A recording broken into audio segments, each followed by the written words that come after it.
এই পৃথিবীর ভিতরে যত মানব জাতি আল্লাহ পাক রব্বুল আলামিন সৃষ্টি করেছেন, সমস্ত মানব জাতির জন্য হলো ইসলামের সমন্বয়। কিন্তু এই ইসলাম তো সকলে এক সমান পালন করা সম্ভব না। ইসলাম শব্দটি সবাই ব্যবহার করতে পারবে, কোরআনের ভাষা, কোরআনের কথা মানুষ চর্চা করতে পারবে, আমল করতে পারবে। এটা একটা স্বাধীন, মানুষের কথা বলা যেমন একটা স্বাধীন, কোরআনের শব্দটাকে সংগ্রহ করে নিজের মধ্যে জ্ঞান অর্জন করা, এটাও একটা স্বাধীনতার বিষয়। এই জন্য ইসলামের সমন্বয় সর্বজনীয়। কিন্তু যারা ইসলামের সমন্বয় ব্যক্তি অর্জিত হয়েছে বা ইসলামের নেতা হয়েছে, প্রদীপ হয়েছে, তারা কোরআনের ভিতরে ঢুকে কোরআনের আমলের মাধ্যম দিয়ে হয়েছে বটে, কিন্তু ঈমান আনা হয়েছে রাসূলুল্লাহ সাল্লাল্লাহু আলাইহি ওয়াসাল্লামের উপরে। কারণ এই কোরআন রাসূল ছাড়া নয়। আর আল্লাহর দুনিয়ার মধ্যে যাহা কিছু আল্লাহ পাক সৃষ্টি করেছেন, সমস্ত সৃষ্টির রহস্য নূরে মুহাম্মদের উসিলায় তিনি করেছেন। আল্লাহ নবী রাসূলুল্লাহ সাল্লাল্লাহু আলাইহি ওয়াসাল্লাম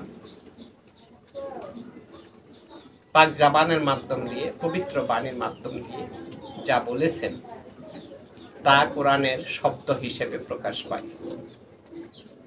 কিন্তু আল্লাহর নবী রাসূলুল্লাহ সাল্লাল্লাহু আলাইহি ওয়াসাল্লাম কোনো মাদ্রাসা থেকে শিখে কোরআনের জ্ঞান অর্জন করে তারপরে এই কথাগুলো বলেননি। তিনাকে আল্লাহর হাবিব, আল্লাহর নবী রাসূলুল্লাহ সাল্লাল্লাহু আলাইহি ওয়াসাল্লাম হিসেবে সকলে বিশ্বাস করেছেন, আল্লাহর বন্ধু জানিয়েছেন। সেক্ষেত্রে তিনি যখন যা বলেছেন তাই সত্য হিসাবে বিশ্বাসীগণ তা মানিয়েছেন। এবং সেই মান্যতা শুধু খানিক সময়ের জন্য না, এটা হলো হেদায়েতের বাণী। আল্লাহ নবী রাসূলুল্লাহ সাল্লাল্লাহু আলাইহি ওয়াসাল্লাম যা বলেছিলেন সমস্ত কথা আল্লাহ পাক রব্বুল আলামিনের পক্ষ হইতে এই কথা সত্য। আল্লাহ পাক রব্বুল আলামিনের সাথে সাক্ষাৎ হয়েছে, কথা বিনিময় হয়েছে, সেটা আল্লাহ নবী রাসূলুল্লাহ সাল্লাল্লাহু আলাইহি ওয়াসাল্লাম বলেছেন। কিন্তু কোনো মানুষকে দেখানো হয়নি যে দেখো আল্লাহ এই রূপে রয়েছে।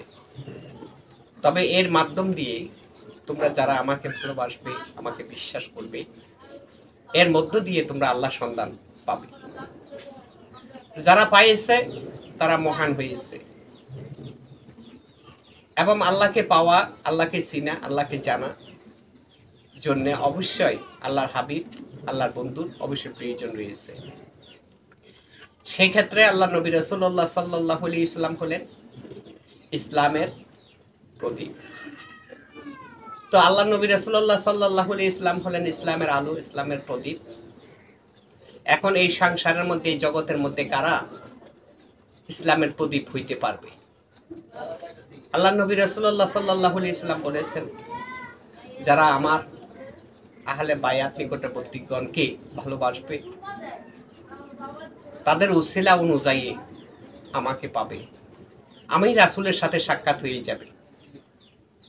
যাদের রাসূলের সাথে সাক্ষাৎ হবে তাদের মধ্যে ধীরে ধীরে জ্ঞানের আলো বৃদ্ধি পাবে এবং সে আলোকিত হইতে পারবে। সে আলো যারা হইতে পারছে, সে আলোকিত মানুষে যারা হইতে পারছে, তারা কারা? কখনো নবী রাসূল, কখনো ওলিয়া উলিয়া। এই নবী রাসূল, ওলিয়া উলিয়ার কথাই আল্লাহর কোরআনের মধ্যে বলা হয়েছে। আল্লাহর কোরআনে কিন্তু সহজ মানুষের কথা বলা হয় না, একেবারে সামান্য কথা, গুনাহগার কথা, গুনাহগার বান্দার কথা কোরআন শরীফে বলা হয় না। অনেকে বলতে পারেন যে আলেমের কথাও তো বলা হয়েছে। হ্যাঁ, ঠিক আছে, আলেমের কথা বলা হয়েছে। আলেম কারা? যারা দাড়ি, পাগড়ি, টুপি, জুব্বা, লেবাসদারি সাজ্জিত হয়েছে, কোরআন পড়েছে, মালানা পাশ করেছে, মুফতি মুফাসসির মুহাদ্দিস হয়েছে, তাদেরকেই তো বলা হবে, তাই না? ঠিক আছে, তাদেরকে বিশ্বাস করেন আলেম হিসেবে, সমস্যা নেই। কিন্তু আপনাকে খাসিলতটা খেয়াল করতে হবে। আল্লাহ নবী রাসূলুল্লাহ সাল্লাল্লাহু আলাইহি ওয়াসাল্লাম মা খাদিজার কি কি কথা বলেছিলেন? মা খাদিজাকে বলেছিলেন, তুমি যদি সমস্ত সম্পত্তি আল্লাহর নামে বিলীন করে দিয়ে শূন্য হইতে পারো, তবে তুমি আমার নিকটে আসতে পারবে, তাই না? এই কথাটা তো হাদিসে আছে। আল্লাহ নবী রাসূলুল্লাহ সাল্লাল্লাহু আলাইহি ওয়াসাল্লাম নিজের জন্য কখনো কিছু করেন নাই, উম্মতের জন্য করেছেন। এই কথাটা তো সত্য, তাই না? ওলি আউলিয়া গণের মাধ্যমে আপনি খুঁজে পাবেন সামাজিক জন্মগতভাবে তার পূর্বপুরুষের বা পিতার অধীনে অনেক সম্পত্তি ছিল, রাজাই বাদশাহী সহ ছিল। তারা সবকিছু ছাড়িয়ে আল্লাহর নামে রওনা হয়ে গেছে এবং আল্লাহর নামে নিজেকে উৎসর্গ করে ফেলছে।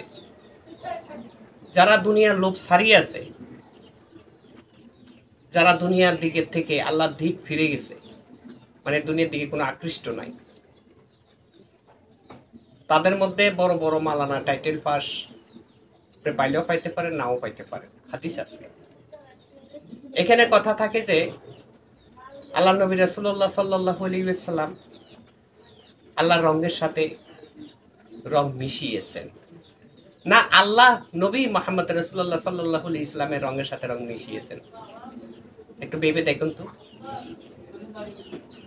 আল্লাহর হইতে আল্লাহ নূরের পয়দা, আল্লাহ নূর হইতে নূরে মুহাম্মদের পয়দা, নূরে মুহাম্মদের মধ্যে আল্লাহ নিজে মিশ্রিত। তাহলে এখানে বোঝা যাচ্ছে আল্লাহ যাইয়া আল্লাহ নবী সঙ্গে মিশ্রিত হয়েছেন। সেটা কিভাবে মিশ্রিত হয়েছেন? নবীর নূর, আল্লাহ নূর, এটাকে পৃথক করা হয় না, শুধু শব্দটিকে দুটো ভাগ করা হয়েছে। প্রথমে বলা হয়েছে আল্লাহ নূর, পরক্ষণে বলা হয়েছে নূরে মুহাম্মদী। নূরে মুহাম্মদী শব্দটুকু অবশ্যই আমরা একটু বোঝার চেষ্টা করব। নূরে মুহাম্মদী মহাপবিত্র, নূরে মুহাম্মদী মহাপবিত্র। এই মহাপবিত্র সাথে যিনি মিশ্র হয়েছেন তিনিও মহাপবিত্র।